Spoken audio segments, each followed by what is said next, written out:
नमस्कार दोस्तों, स्वागत है आप सभी का किसान बुलेटिन में और मैं हूं आपके साथ पारुल यादव। चलिए नजर डालते हैं किसान बुलेटिन में आज की बड़ी हेडलाइंस पर। आम बजट 2023 में किसानों के लिए सरकार ने किए कई बड़े ऐलान। कृषि स्टार्टअप्स को बढ़ावा देगी केंद्र सरकार। लखनऊ की सीमैप में किसान मेले का हुआ आगाज। 14 राज्यों के किसानों ने लिया मेले में भाग। किसानों को सेब की खेती करने के लिए प्रोत्साहित कर रही है उत्तराखंड सरकार।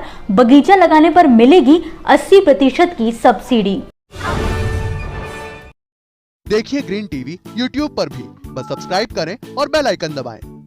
आज संसद में भारत के वित्त मंत्री निर्मला सीतारमण ने आम बजट 2023-24 पेश करते हुए कई बड़े ऐलान किए हैं, जिनमें देश के सभी किसानों व कृषि से जुड़े लोगों की नजरें कृषि बजट पर टिकी रही। तो चलिए आपको सरल भाषा में बताते हैं कि केंद्र सरकार ने इस बार किसानों के लिए क्या ऐलान किए हैं। केंद्र सरकार ने किसानों की सहूलियत के लिए ऋण का दायरा बढ़ा दिया है। इस साल 20 लाख करोड़ तक किसानों को क्रेडिट कार्ड के जरिए ऋण बांटने का लक्ष्य रखा गया है। इससे लाखों किसानों को फायदा होगा। बजट में वित्त मंत्री ने ग्रामीण क्षेत्रों में युवा उद्यमियों द्वारा शुरू किए जा रहे कृषि स्टार्टअप्स को प्रोत्साहित करने के लिए एग्री एक्सेलरेटर फंड स्थापित करने का ऐलान किया है, जबकि 6000 करोड़ रुपए के लक्षित निवेश के साथ पीएम मत्स्य संपदा योजना की एक नई उपयोजना शुरू की जाएगी। बजट पेश करते हुए वित्त मंत्री निर्मला सीतारमण ने कहा कि किसानों की सहायता के लिए डिजिटल पब्लिक इंफ्रास्ट्रक्चर तैयार किए जाएंगे। यहां से किसानों को खेती संबंधित प्लानिंग, लोन, इंश्योरेंस और फसलों के उत्पादन को किस तरह से बढ़ाया जाए इस बारे में जानकारी मिलेगी।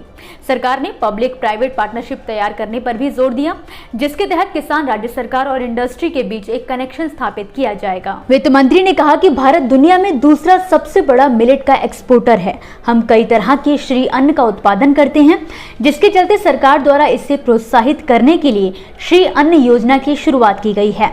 छोटे किसानों के लिए सरकार सहकारिता बेस्ड इकोनॉमिक सिस्टम डेवलप करना चाहती है। इन किसानों की मदद करने के लिए सरकार सहकार से समृद्धि योजना चलाएगी, जिसके लिए सरकार ने 2516 करोड़ रुपए खर्च करके 63,000 एग्री सोसाइटी को कंप्यूटराइज किया है।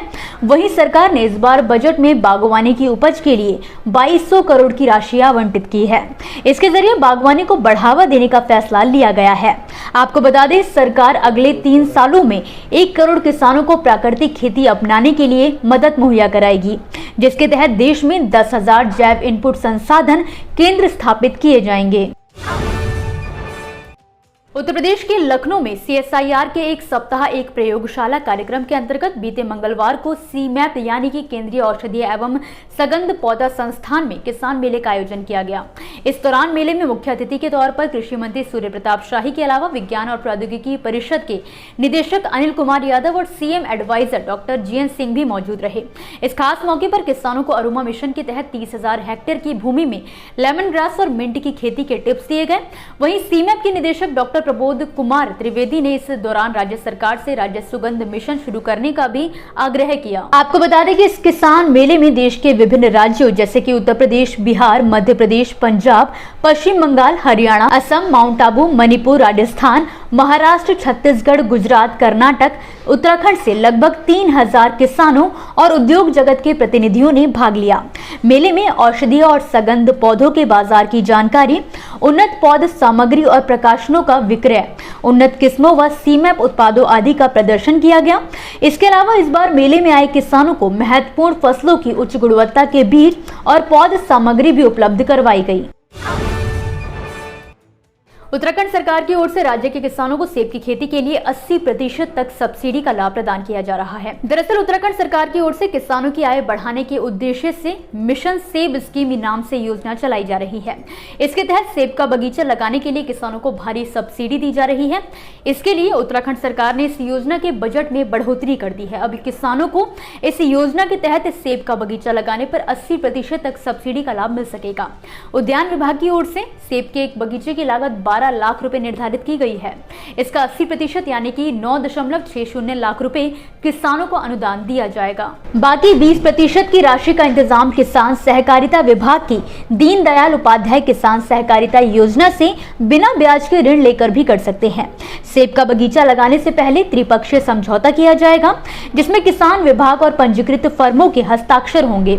ऐसे में अगर आप उत्तराखंड सरकार की मिशन एप्पल स्कीम के तहत आवेदन करके सेब की खेती के लिए सब्सिडी का लाभ लेना चाहते हैं तो अपने जिले के नजदीकी कृषि या उद्यान विभाग से संपर्क करके इसकी जानकारी हासिल कर सकते हैं।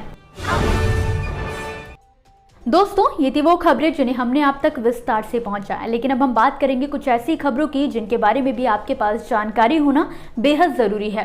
तो चलिए फटाफट से एक नजर डालते हैं खेती किसानी और कृषि क्षेत्र से जुड़ी आज की छोटी बड़ी अपडेट्स पर। उत्तर प्रदेश में गन्ने की कीमत में बढ़ोतरी की मांग को लेकर राष्ट्रीय लोकदल ने 7 फरवरी को प्रदेश व्यापी आंदोलन की चेतावनी दी है। पार्टी के प्रदेश कार्यकारी अध्यक्ष मनजीत सिंह ने मंगलवार को कहा कि उनकी पार्टी किसान संदेश अभियान चलाकर गन्ने की लाभकारी मूल्य की घोषणा करने की मांग सरकार से कर रही है, मगर अब तक सरकार ने कोई फैसला नहीं लिया है। उन्होंने कहा कि यदि 5 फरवरी को सरकार ने गन्ना किसानों के हित में कोई फैसला नहीं लिया तो 7 फरवरी को बड़ा आंदोलन किया जाएगा।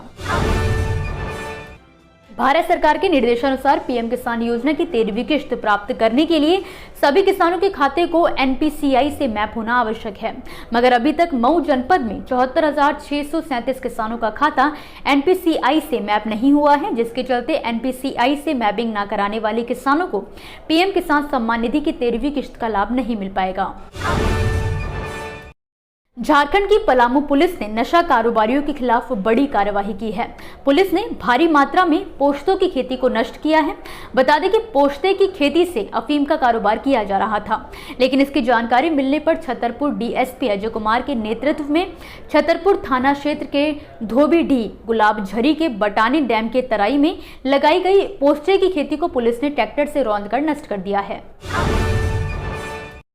भारतीय खाद्य निगम ने 1 फरवरी से 2,350 रुपए प्रति क्विंटल के आरक्षित मूल्य और ढुलाई लागत के साथ साप्ताहिक ई नीलामी शुरू कर दी है। इसके तहत एफसीआई थोक उपभोक्ताओं को 25 लाख टन गेहूं बेचने की योजना बना रहा है। आपको बता दें कि सरकार ने बुधवार को गेहूं और गेहूं के आटे की बढ़ती कीमतों पर लगाम लगाने के लिए खुली बाजार बिक्री योजना के तहत अपने बफर स्टॉक से 30 लाख टन गेहूं खुले बाजार में बेचने की योजना की घोषणा की है। अभी देश के कई हिस्सों में आलू की खुदाई शुरू हो गई है, लेकिन किसान आलू की फसल को बेचने के लिए मंडी के चक्कर लगा रहे हैं। कई राज्यों में अच्छी कीमतों पर किसान अपनी आलू की फसल को बेच पा रहे हैं, तो वहीं बिहार में आलू किसानों को भारी नुकसान झेलना पड़ रहा है। यहाँ किसान मंडी में आलू बेचने तो पहुंच रहे हैं, लेकिन कारोबारी किसानों की ओर से तय की गई रकम से कम कीमतों पर आलू खरीद रहे हैं, जिसकी वजह से किसानों को लाखों रुपयों का नुकसान उठाना पड़ रहा है। इसी के साथ आज के किसान बुलेटिन की बड़ी खबरों में फिलहाल के लिए बस इतना ही। आप मुझे दीजिए इजाजत और देखते रहिए ग्रीन टीवी। नमस्कार। देखिए ग्रीन टीवी यूट्यूब पर भी, बस सब्सक्राइब करें और बेल आइकन दबाएं।